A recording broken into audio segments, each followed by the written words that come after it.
la génération future, à la jeunesse de ce pays, mon message de patriarche, de père et de grand-père que je suis, c'est de se mettre résolument chacun au niveau de son activité, au niveau de son statut, au service de la République, de sa famille, de la République et de toute la nation entière.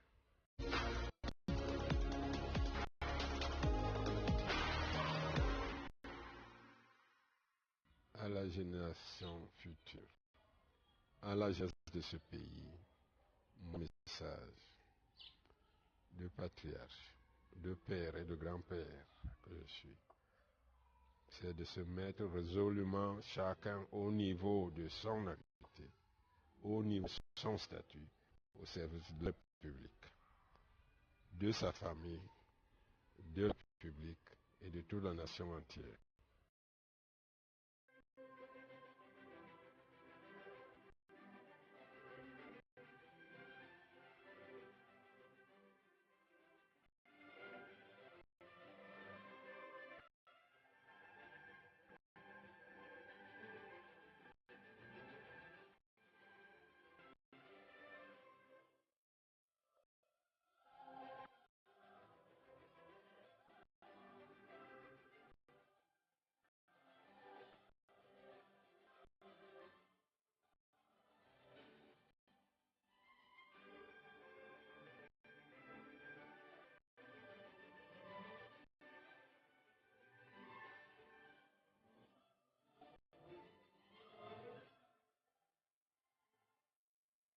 C'est un grand patron.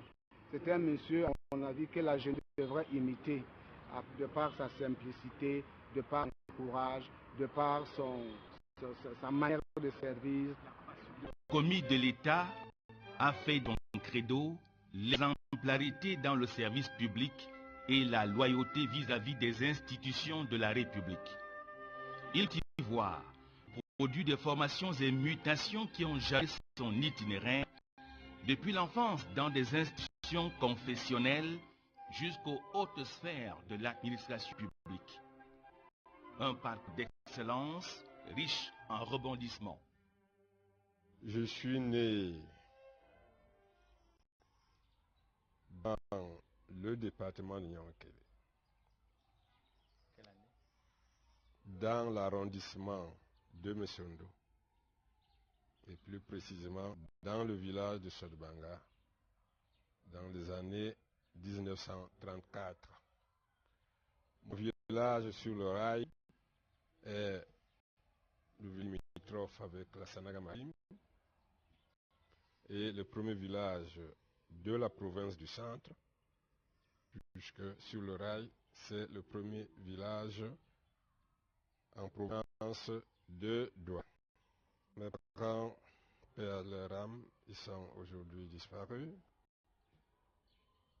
Mon père s'appelait Mbok, comme mon nom l'indique. Je m'appelle Tony Mbok. Félix, c'est le nom de baptême évidemment. Ma mère s'appelait Monique Gongos. C'était un couple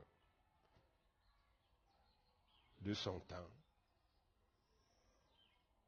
cultivatrice, avec ceci particulier que mon père, sur la typologie, disons, coloniale, pouvait être considéré comme un indigène évolué, sachant dire, sachant écrire, et de surcroît, il avait une profession plus ou moins libérale dans la mesure où il était tailleur de son état, et dans la contrée, il était l'un grand tailleur, avec de surcroît un atelier de formation même pour les jeunes qui voulaient s'adonner à cette profession. Et dans ce contexte, donc, il a été très tôt et bien sensibilisé par la formation de son fils et de son fils unique que j'étais. Ce statut de fils unique m'accompagnera longtemps dans ma vie. très tôt également, donc, après l'école primaire, disons l'école maternelle n'existait pas. On faisait l'école primaire là à partir de 8 ans, 9 ans, et c'était une exception pour moi d'ailleurs, pour la bonne raison que mon père était, comme je le disais, quelqu'un de plus ou moins évolué. 8 ans c'était précoce à l'époque, et surtout dans le village. Et vers 10 ans, alors, j'ai accédé au niveau de l'école préparatoire deuxième année, et il fallait donc aller hors du village, c'est-à-dire à l'école primaire catholique de la grande mission catholique Sacré-Cœur de Déa. Le petit Tonnière a eu, lui aussi, sa vie de boy à la mission catholique de Déa au début des années 40. Il a également connu la ferveur de la sacro-sainte trilogie des 3 S, santé, sagesse, sainteté. En somme, une formation intellectuelle, morale, humaine et spirituelle marquée du sceau de la rigueur sans concession. J'avais bénéficié d'un privilège d'être chériste d'un missionnaire, et les jeunes qui avaient ce statut habitent donc avec les missionnaires dans ce qu'on appelait la boïrie. C'était pour ainsi l'antichambre du séminaire. Et j'étais attaché particulièrement au père Ebi, missionnaire suisse. Tous étaient évidemment des spiritains. Au petit séminaire, évidemment, on avait l'enseignement général d'abord. Et dans les années 48, où j'accède au petit séminaire, en dehors de l'enseignement général, s'ajoutait le latin, qui était la langue de l'Église, et il faut commencer à l'apprendre très tôt, petit séminaire. Là, au petit séminaire de DA, on faisait 2 ans de formation avant de poursuivre après la classe de 5e au petit séminaire Joseph d'Akono. Et d'abord, au-delà de la formation spirituelle, au-delà de la formation intellectuelle, il y avait une formation d'homme, une formation d'hommes préparés à devenir des hommes de Dieu. Donc, dès le bas âge, on s'arrimait cette formation par la prière, ora et labora, la prière, le travail, par des exercices d'ascétisme. Il fallait, par exemple, du matin jusqu'à midi, jusqu'à 10 heures, du coucher du soir, 20 heures le lendemain, à 10 heures du matin, c'est-à-dire à l'heure de la récréation, interdiction de parler, par exemple. Interdiction de parler. On ne parle pas. Et quand à 10 heures, donc, ce loisir nous étonnait, c'était pour un quart d'heure. Le temps de jouer un peu au football, sur la cour, etc., de se chahuter un peu, etc. Et puis on rentre en classe jusqu'à midi, 13 heures. Midi, 13 heures, c'était le repas. Et pendant le repas, on ne parle pas. On écoute les lectures religieuses. Et à Kono, donc, la discipline est beaucoup plus serrée. On était formé pour l'excellence. C'est une formation d'excellence. De sorte que tout ce que il fallait faire dans sa vie, il fallait le faire avec foi, détermination et abnégation. Donc déjà, c'était une notion qu'à l'époque, nous préparait à devenir des hommes de l'Église, certes, mais également des hommes au service de la République. À Kono, un lieu de brassage par excellence qui donnera au nombre de Sodibanga de nouveaux et valeureux compagnons de route. Le professeur Diol, Pierre, le professeur Yarongwe, et Peram et d'autres crânes qui sont pour la plupart aujourd'hui disparus. Et la classe qui nous précédait donc était celle que quelque part j'ai appelée la promotion la prestigieuse de tous les temps du séminaire, du séminariste. C'est cette classe qui nous précédait d'un an qui donnera à la République son deuxième président de la République en la personne de son Excellence le président Paul Biya. Ses camarades de classe, le professeur Ngabo, le professeur Ngongo, le professeur Ngo, le professeur Abega.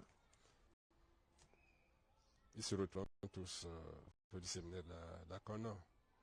Et sous le plan religieux, cette fameuse promotion donnera également à l'Église deux princes de l'Église, en la personne d'abord de Monseigneur Zé Raphaël, à son âme, il est aujourd'hui décédé, et ensuite de l'évêque émérite d'Obala, Monseigneur Onomimbo.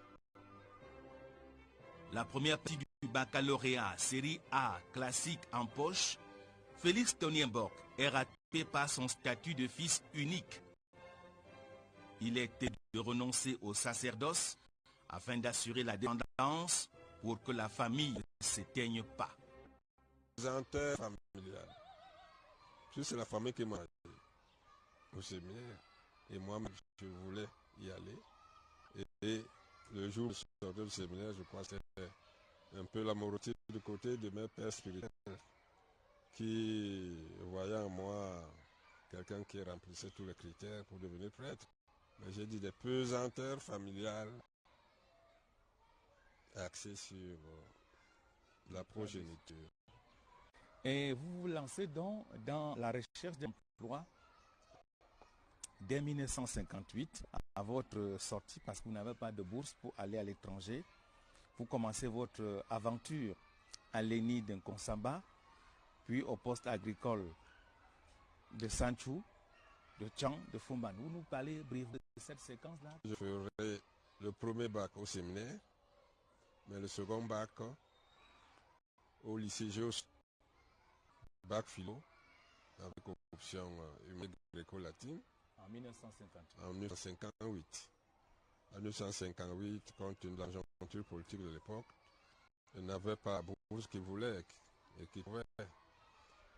Donc, il y avait des critères sélections, surtout pour ceux qui venaient des zones particulièrement troubles ou de ceux-là qui s'étaient mis pour le tête de revendication de l'indépendance du Cameroun. Et c'est ainsi donc, je n'aurai pas de bourse avec d'autres camarades d'ailleurs. Et dès lors, commencer donc la recherche de la vie. C'est ainsi que qu'est-ce qui s'offre en tout premier lieu à moi, c'était donc l'école normale de Nkonsamba. L'enseignement avait ceci de particulier qu'en notre temps, quand on y entrait, il fallait signer un contrat décennal.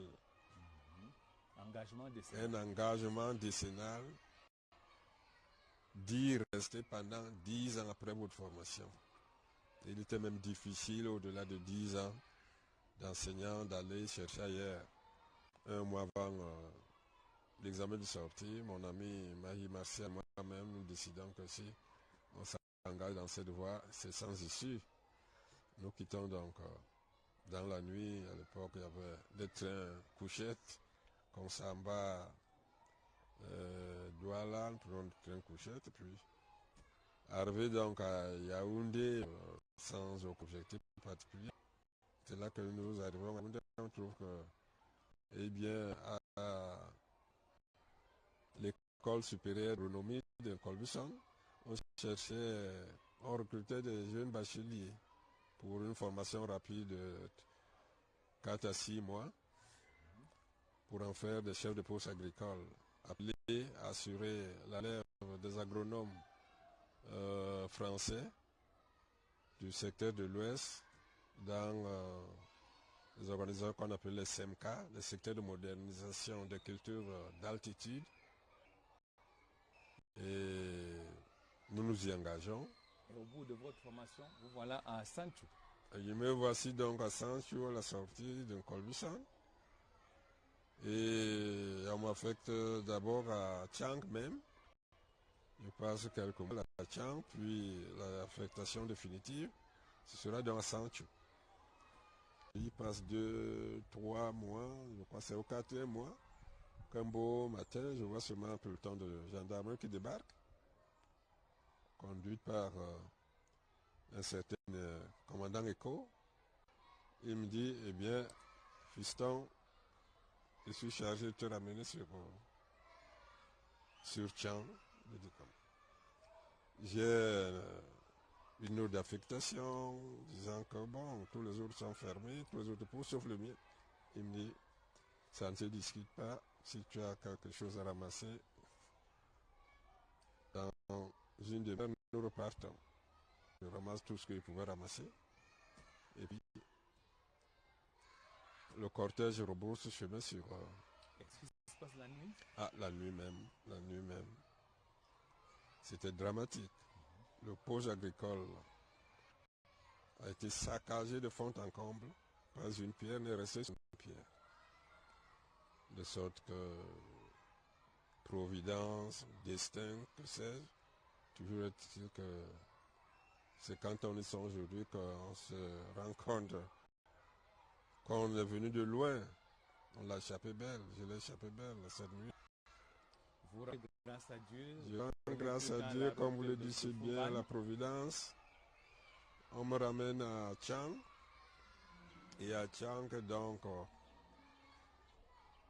tous les postes agricoles étaient fermés. Restaient ceux de pays Bamoun. Et c'est là-bas qu'on m'envoie donc à Fumban. Vous ne restez pas longtemps à Fumban? À Fumban, j'y reste néanmoins presque 6 mois jusqu'au l'avènement de l'indépendance, la nuit de l'indépendance, le 31 décembre. Je la passerai à Fumban. Et compte tenu du coup que j'avais eu à Sancho, je crois que je n'avais plus l'âme à cette activité dans le secteur agricole. Rentré à Yaoundé, la capitale, au lendemain de la proclamation de l'indépendance du trône,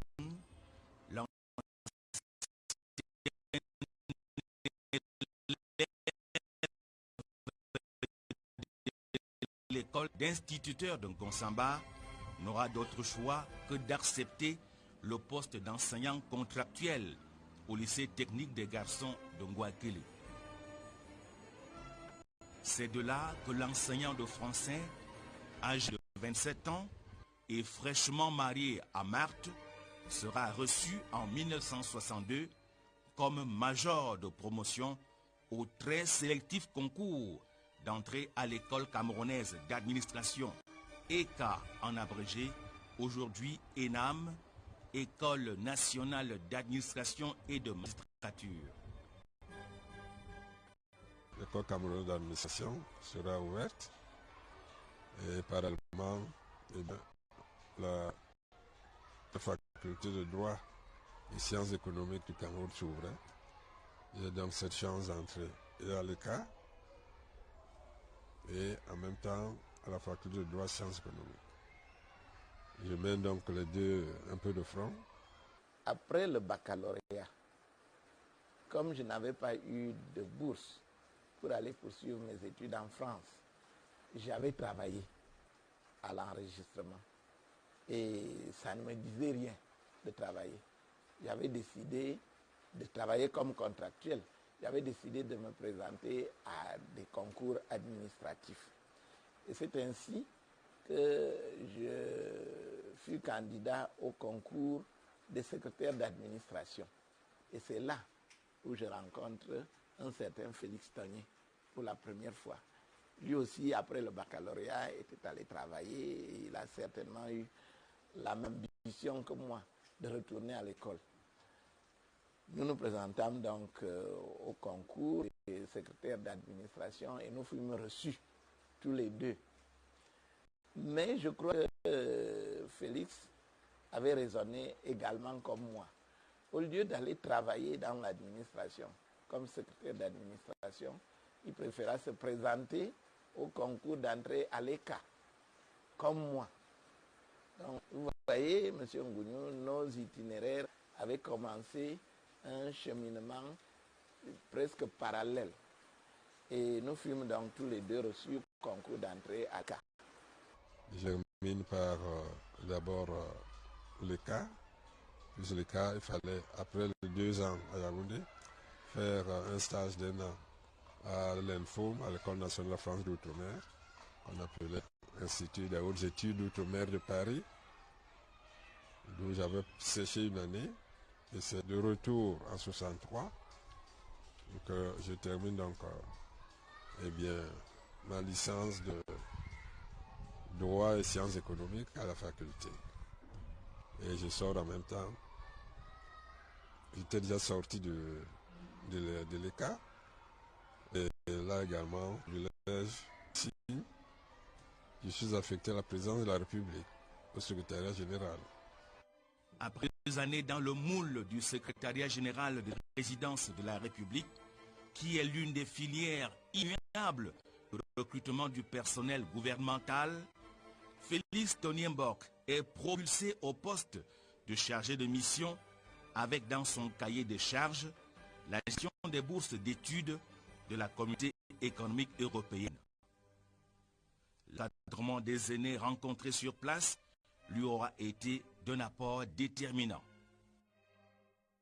Je trouve des grands formateurs de jeunes comme Zaché Mongoso, qui était magistrat d'un côté, et de l'autre Tobiko, père son âme également. Tobiko. Voilà l'un des directeurs adjoints de cabinet. Ils me maintiennent en formation pendant un an. Quand ils ont estimé que j'étais suffisamment formé, soit furieux, donc ils me proposent donc comme chargé de mission. Les leads administratifs de l'époque, il fallait d'abord apprendre la rédaction administrative. C'est toute une science, la rédaction administrative. Formuler une lettre administrative. Faire un rapport à tes supérieurs. Un rapport de mission. Faire des comptes rendus, des exposés en public devant,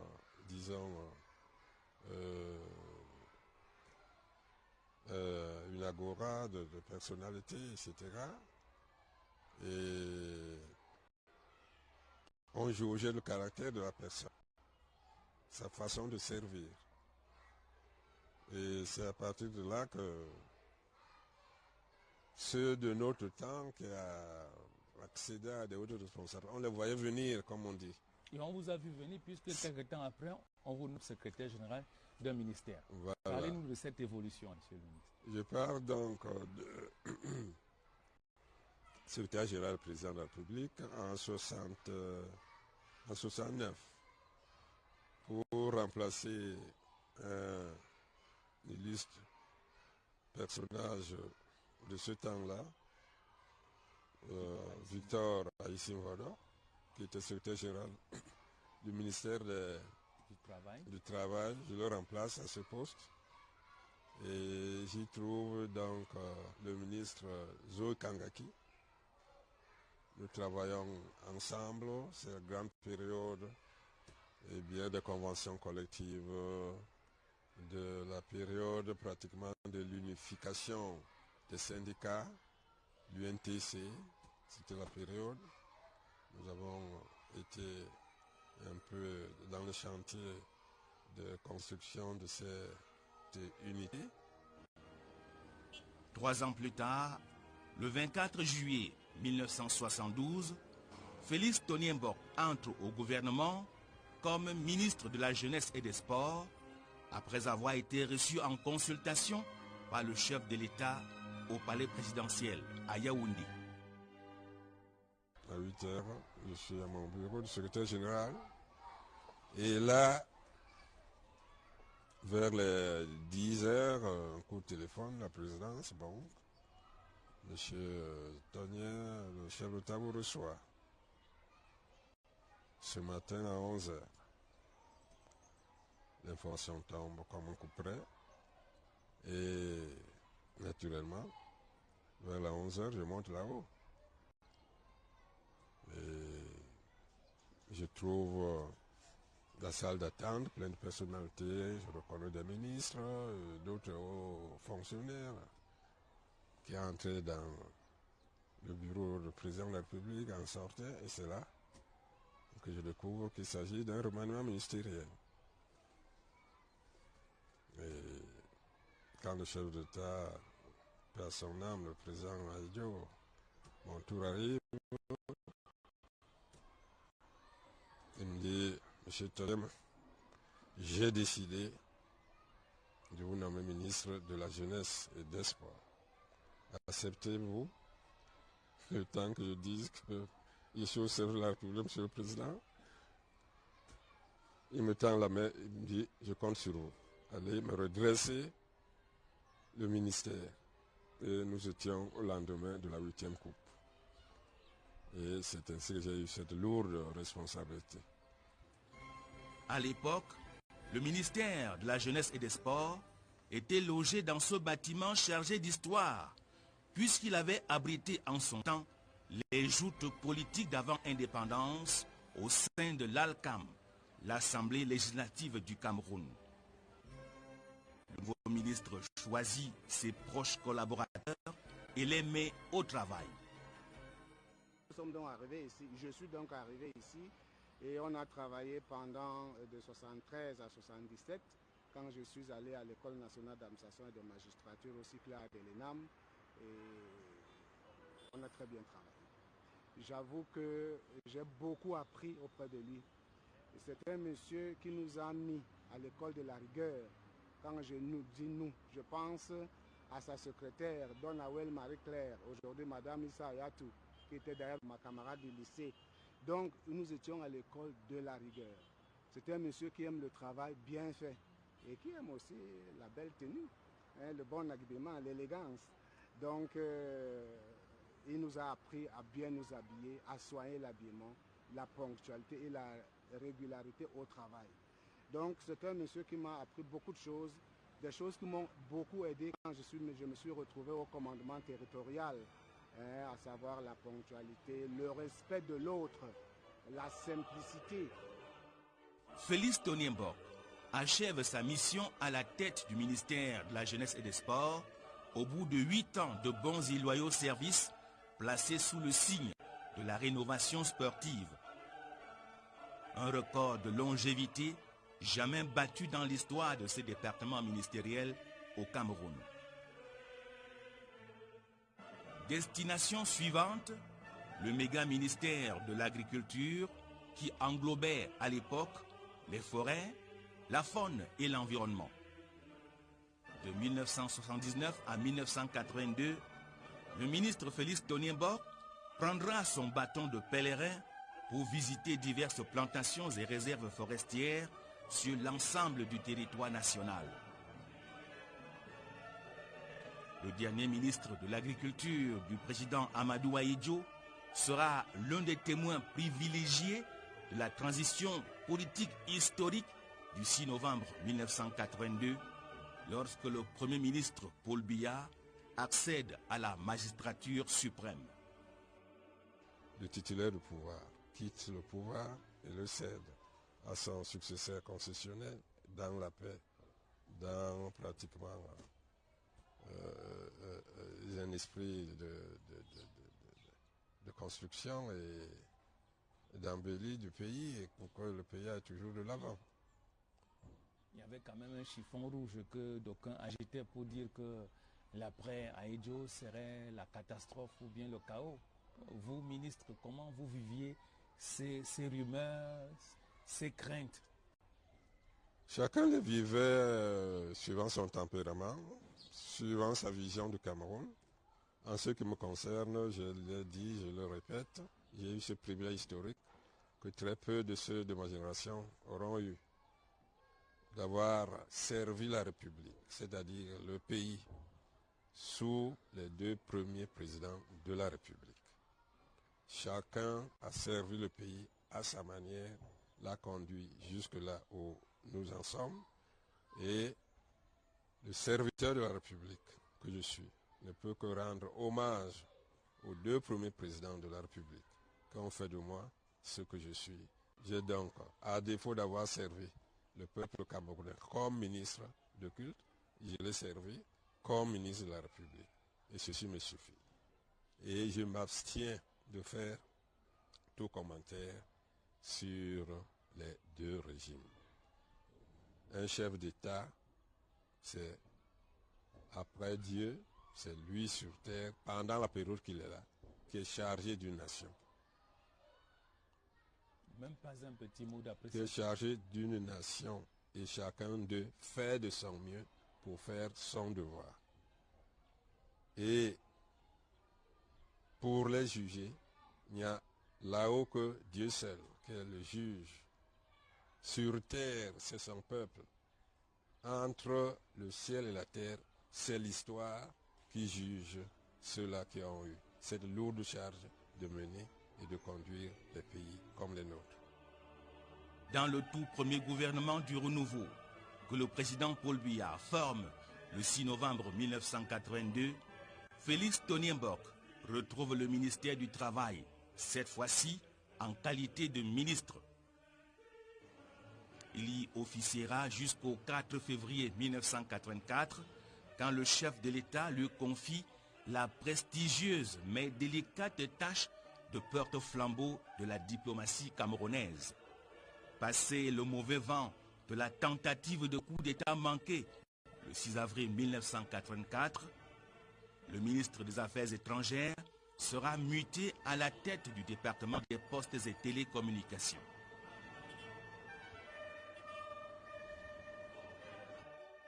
Le haut commis de l'État clôture sa longue carrière administrative à la SODECAO, Société de développement de la cacaoculture, dont il sera directeur général adjoint, puis directeur général de 1991 à 1996.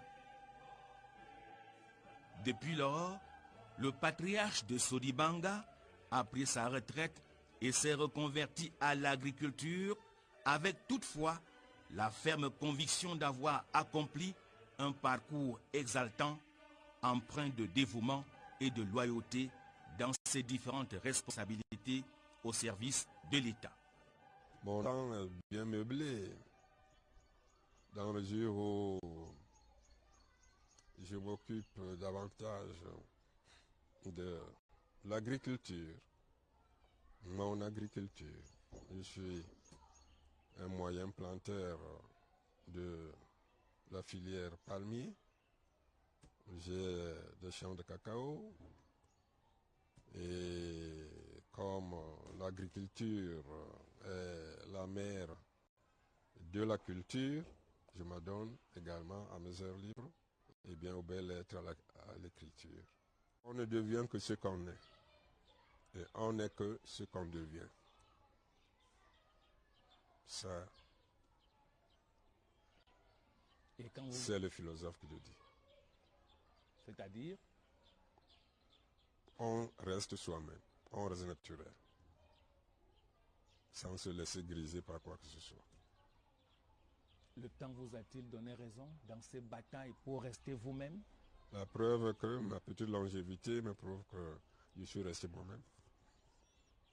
Au jour d'aujourd'hui, je crois que je peux encore me lever le matin, aller faire mon sport, revenir de là, aller dans mes plantations, m'occuper de mes ouvriers, m'occuper de mes activités et de faire de compte, m'occuper de ma petite famille.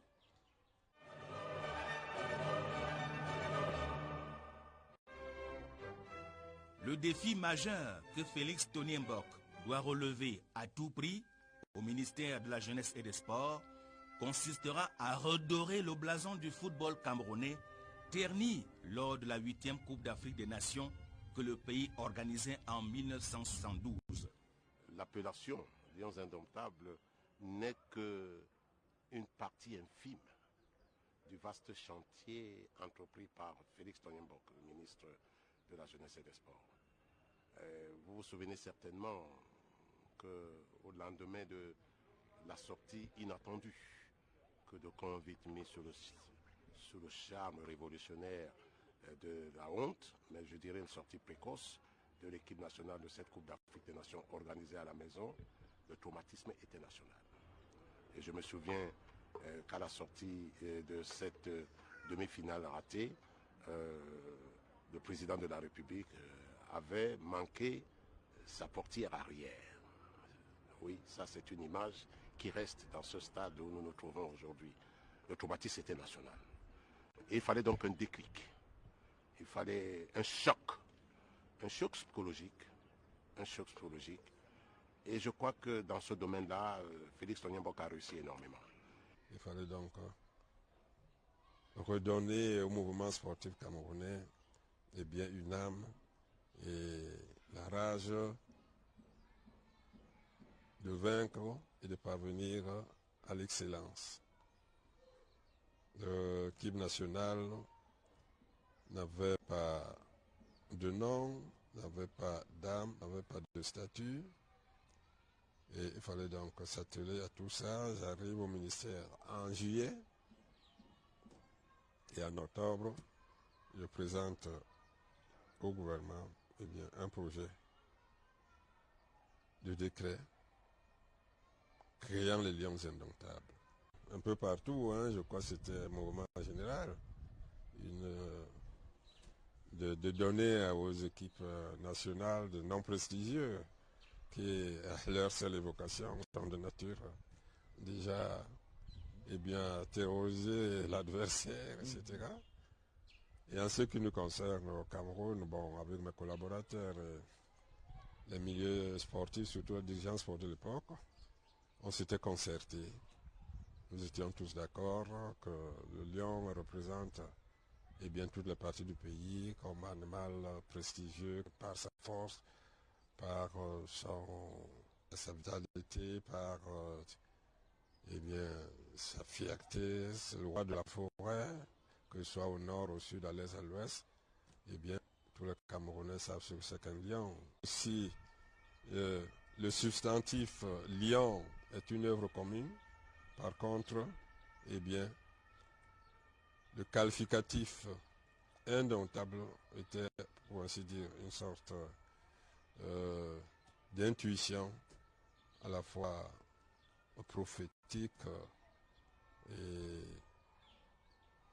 porteuse de chance pour le Cameroun et pour son équipe. Je me rappelle, c'est moi qui ai enregistré la lettre qu'il envoyait au chef de l'État à l'époque, où il disait « Ceux qui sont assoiffés des victoires immédiates seront dessus.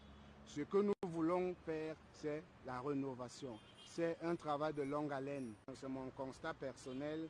Les victoires que le Cameroun a pu engranger, après lui, il était déjà, je crois, à l'agriculture, c'est le travail qu'il avait commencé en 72. C'était difficile de redonner espoir, de remettre la confiance. Et avec des touches particulières, avec des idées innovatrices, il a réussi. Car avant le mois de juillet, avant le mois d'octobre, pour consacrer les Lions Indomptables du Cameroun, beaucoup de choses ont été initiées qui viendront après se greffer à ce vaste mouvement d'éclosion et de survie du mouvement sportif national. Je pense par exemple à la Semaine des Coupes, que les gens oublient. Je pense à la Coupe de l'Unité, qui était pour le football, mais la Semaine des Coupes qui a permis aux disciplines collectives de rejaillir, ou bien d'apparaître, car rejaillir c'est comme s'il existait. Le handball, le volleyball, le basketball, et de donner également sens, n'est-ce pas? On oublie un peu cet aspect au jeu de l'OSUC, parce que là également il a œuvré énormément. la situation de léthargie dans laquelle baignent les Lions indomptables et le sport camerounais en général. Quelle appréciation faites-vous? Oh, je suis loin d'être un donneur de leçons. Ma petite expérience peut peut-être me permettre quelques suggestions, mais je crois qu'elles ne sont pas nouvelles, je les ai toujours évoquées. Il faut un travail de fond. Et nous avons, sur le parti camerounais, des victoires quelquefois un peu précoces, un peu précipitées, sans préparation de fond. Mais le sport est devenu toute une science maintenant et toute une technique.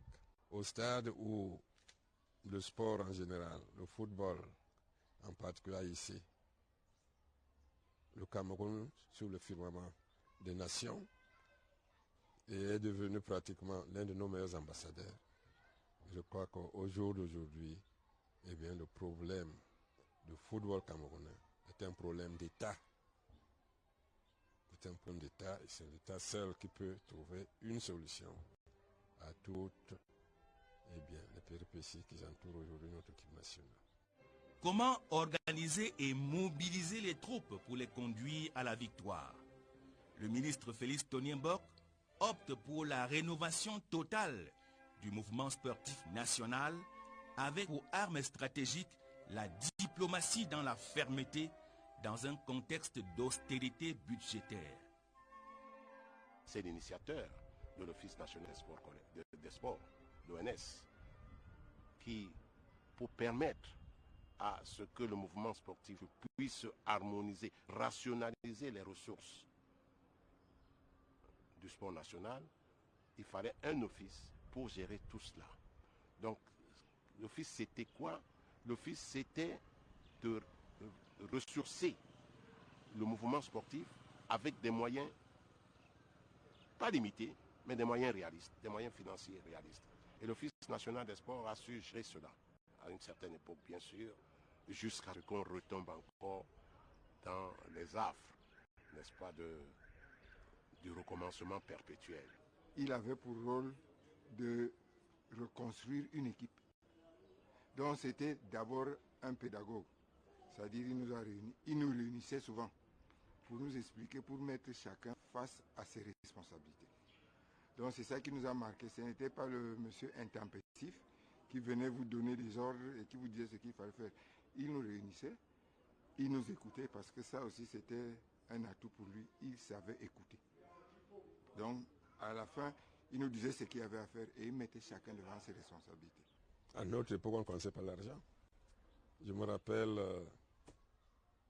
anecdote, je crois, la première enveloppe substantielle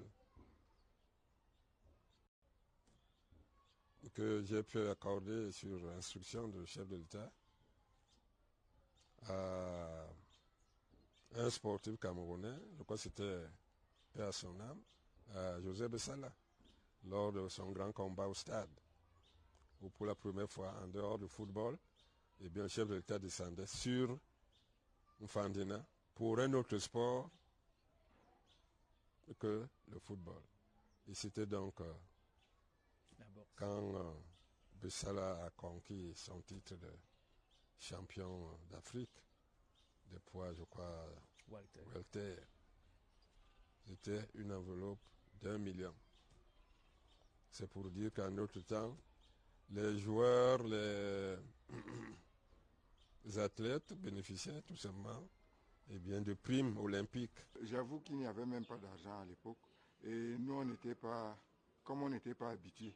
Je peux vous dire, par exemple, en 72, nous sommes qualifiés pour les demi-finales.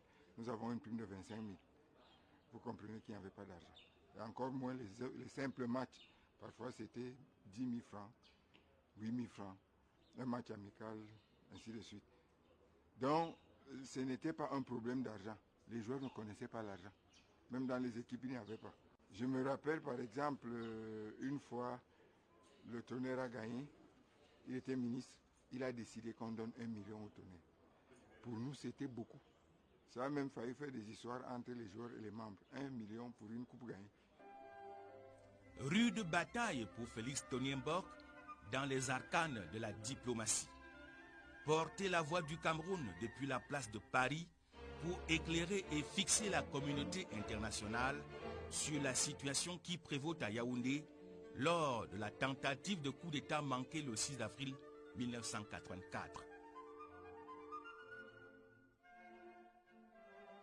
La motivation, quand on sert un pays, on le fait avec loyalisme, avec toutes ses forces intellectuelles, physiques, avec abnégation. Ce que j'ai fait ce jour-là, étant le ministre des Affaires étrangères, représentant le chef d'État, dans des moments aussi difficiles que nous avons connus, ce jour-là où la République était en danger, sans aucune instruction du pays, puisque le pays était bloqué, je n'avais aucune instruction du pays. Mais j'ai cru devoir prendre mes responsabilités et bien défendre la République, non seulement dans le monde entier, mais également à l'intérieur du pays, parce que tous les moyens de communication étant coupés, je crois que mon intervention ou ma déclaration de Paris, j'ai des attestations et des témoignages jusqu'à ce jour qui me disent que ce discours a galvanisé à la fois le peuple camerounais et toutes les troupes loyalistes pour mener le combat. Et le message, c'était de rassurer Urbi et Orbi, comme on dirait, tant aussi bien la nation camerounaise que le monde entier, que le Cameroun restait debout et que son chef était toujours là. Il tenait les rênes du pays. La diplomatie, c'est la projection de l'image réelle du pays. Quand c'est le chef de la diplomatie qui dit que le Cameroun est debout, malgré les rumeurs, les remous de surface, ça donne à réfléchir. Mais je reviens sur le trait de caractère du ministre Togné et même de l'homme Togné que j'ai souligné depuis le début de cette interview, à savoir la discrétion. Cela veut dire que si Togné ne parle pas, ce n'est ni parce qu'il n'a rien à dire, ni parce qu'il est incapable de parler. Lorsqu'il faut qu'il dise quelque chose, il le dit. Il le dit haut et fort et il le dit bien et ça porte. Je crois donc que le témoignage qu'il avait porté sur la réelle situation au Cameroun a joué un rôle déterminant dans les diverses prises de position qui avaient eu lieu ici et là à travers le monde à la suite de cette tentative de push du 6 avril. J'ai eu le privilège d'avoir une réponse positive à ma demande d'audience. Je crois dans les 3 jours qui suivaient mon retour, le chef d'État m'a reçu. Je lui ai fait compte rendu de la situation que j'avais vécue à Paris, de mon intervention et des audiences que les autorités françaises m'avaient accordées, mais quel était à peu près l'état d'esprit qui prévalait. Et je crois qu'il m'a félicité de mon action. Un mot précis justement dans ces félicitations? Félicitations, oui. Vous avez fait votre devoir, monsieur le ministre. En 1979, la révolution verte bat son plein au Cameroun. Le concept était lancé par le président de la République pendant le tout premier comice agro-pastoral du pays à Boya en 1973.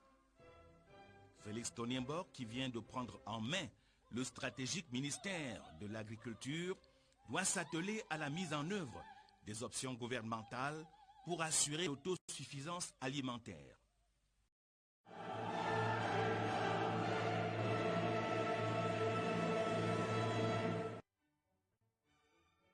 L'esprit de préservation des valeurs familiales que Félix Tonienborg a reçu en héritage de ses parents a prospéré sous ce toit.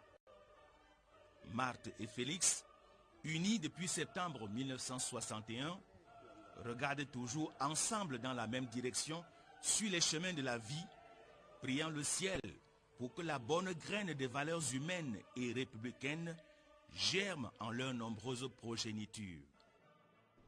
On a remercié le Seigneur et Notre rôle actuellement, c'est tout simplement de leur passer le flambeau et d'assumer les responsabilités à la fois d'hommes et de citoyens camerounais responsables. Et comment vous êtes battu pour faire de ces enfants des hommes et des femmes capables de prendre la relève, votre relève? La relève, on apprend aux enfants d'abord à vivre suivant la vie que vous-même vous avez menée, c'est-à-dire d'hommes honnêtes, de citoyens recommandables et appelés à servir le pays. Si tel est le cas, servir le pays, ce n'est pas tout simplement la responsabilité gouvernementale ou étatique. Le paysan est un serviteur du pays. Le pêcheur est un serviteur du pays. Le Bayam Selam, c'est un serviteur du pays. Nous tous, c'est tous nos efforts qui concourent au développement, à l'effort du pays. Si par bonheur, c'est une sorte d'un certain cercle d'activité, pour accéder à un autre cercle, c'est une chance et c'est une grâce de Dieu. Et vous avez eu cette grâce-là, monsieur le J'ai eu ministre? cette grâce que les enfants ont fait. Non seulement, je n'en ai pas perdu, ils ont fait de bonnes études, c'était notre travail déjà, et j'ai une nombreuse famille, tant au niveau des enfants que des petits-enfants. Le respect et la confiance dus aux collaborateurs est également un héritage moral que le ministre Tonien Mbogue lègue à la postérité au chapitre de la recherche des facteurs de performance dans le service public. Un monsieur qui n'est pas bavard, un monsieur qui respecte son vis-à-vis. Parce que même quand nous fûmes encore en activité, quand il m'appelait, bon, si ton temps te permet, est-ce que tu peux faire ceci? Bon, alors, avec tous ces termes de respect, il respecte l'autre. C'est mon maître, parce que j'ai acquis beaucoup de vertus auprès de lui. Monsieur qui est patient, monsieur qui sait départager, je dis bien départager, arbitrer, voilà, si vous voulez un autre terme. Bon, un monsieur qui ne se précipite pas, il prend tout son temps pour vérifier. Et un monsieur qui vous apporte des conseils solides. Je pense même que plus il vieillit, plus il devient formidable, pour ainsi dire. Il a eu une carrière exemplaire. Et je dis, il devrait être un exemple pour les jeunes générations nous avons encore la chance de l'avoir vivant. On peut se rapprocher de lui pour prendre conseil. Cette maxime fait ce que doit, advienne que pourra. On peut dire également faire et laisser dire. Un dirigeant comme Tonien avait une boussole. Il savait ce qu'il avait à faire. On appelle ça maintenant une feuille de route. Le président Paul Biya lui avait remis une feuille de route. Il s'en est tenu à cette feuille de route. Je crois qu'il est fier d'avoir accompli et d'avoir bien accompli sa mission. Et que dire de l'élégance vestimentaire du ministre Tonien Mbogue? L'homme s'habillait avec une certaine recherche et mettait un point d'honneur sur l'harmonie des couleurs.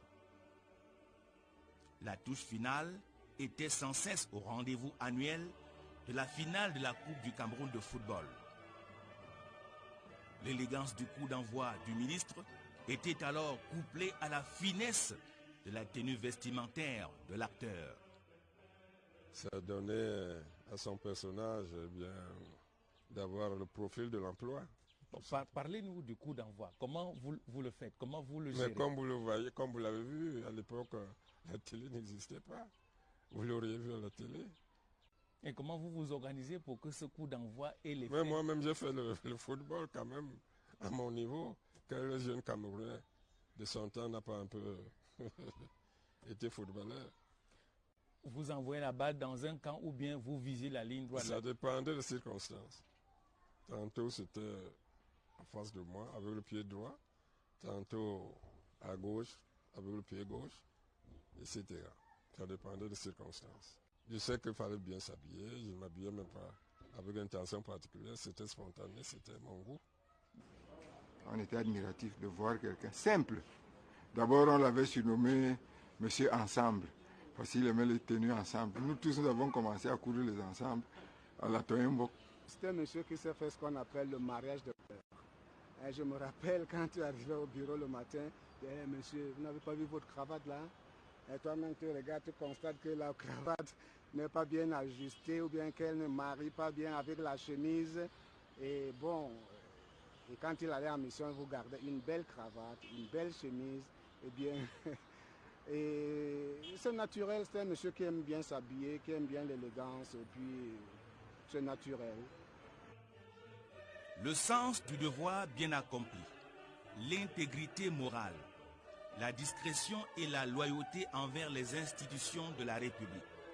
Tel est le modèle de gouvernance administrative qu'aura développé le ministre Félix Tonyenborg pendant près de 15 années successives dans les fonctions ministérielles.